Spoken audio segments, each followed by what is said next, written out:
Walang tatalo sa saya ng baliktanaw, kulitan at kainan. Ang pamilya kahit saan makarating, laging babalik sa isa't isa.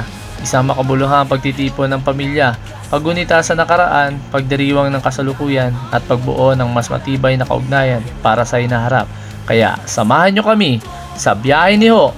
Tara na ho! Yo, what's up for today's video sa biyahe ni Ho? Naimbitahan nga tayo sa Ugong Valenzuela para sa isang family reunion. Hindi ko inaasahan pero masaya ako naging parte nitong family reunion ng Dadya family.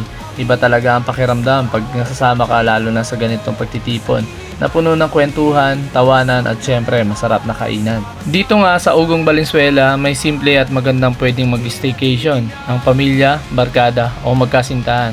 Dito yan sa Pool Trip 2 Private Resort. At dito nga ay may sarili silang parking space. Safe at hassle-free ang pagparada. At pagdating naman sa comfort room nila, comfortable at well-maintained. Ang mga restroom nila at shower, sobrang linis ng mga banyo. Para sa mga gustong mag-release ng stress sa kantahan, may video okay area naman sila dito. Na kahit my way ang kantahin mo ay okay lang. Meron din sila ditong pahingaan at tambayan na may native na upuan. Perfect para sa kwentuhan, whether gusto mo magbabad sa duyan o tumambay sa open air, may spot sila dito para sa chill time. At pagdating naman sa kusina, may complete kitchen setup sila dito kung gusto ninyong magluto. May maayos na lamesa para magkainan, kaya perfect ang bonding pag may ganito ang isang resort. At ang kagandahan dito ay may stable wifi kung kailangan mo ng connection. Pero pwedeng piliing mag-disconnect din para masulit nyo ang bonding nyo. At kung sports naman ang hanap mo, ay meron sila ditong dart at pool table para sa mga tropang competitive, pampawala umay sa swimming at dagdag saya na din sa bonding moments. At doon naman tayo sa mismong bahay sa loob ng resort. Super aliwalas, may sala sila dito na pwedeng tambayan ng mga kids para manood. May sarili ding kusina at meron ding itong sariling comfort room na simple lang pero masarap maglabas ng sama ng loob at magbanlaw na rin. At may mga silid din sila dito na masarap magpahinga dahil naka-aircon na kayo. At mga gamit na kailangan para maramdaman mong nasa home away from home ka. Pwedeng-pwede sa mga overnighters o kahit pang weekend staycation. Kung may isang bagay na siguradong papatok sa lahat, bata man o matanda, yan ang pool sa Pool Trip Resort. Dito hindi lang basta swimming, kundi pool experience na sulit at enjoy. Na may katabing kiddie pool para safe at worry-free ang mga chikiting.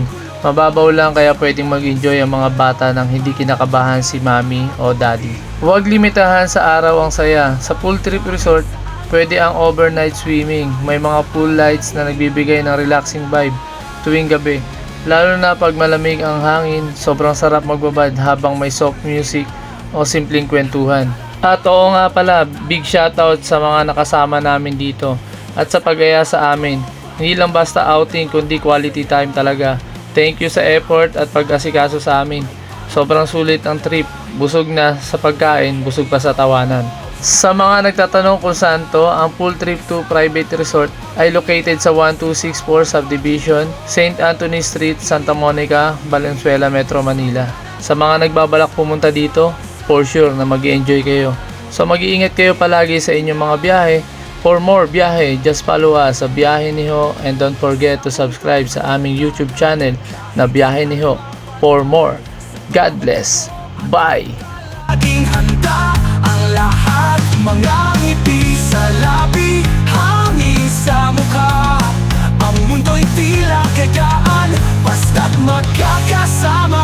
Biyahe ni Ho, saan man magpunta, kasama ang pamilya sa bawat pagliko. Sa init at lamig, sa ulan at araw, sama-sama sa daan. Di natitignan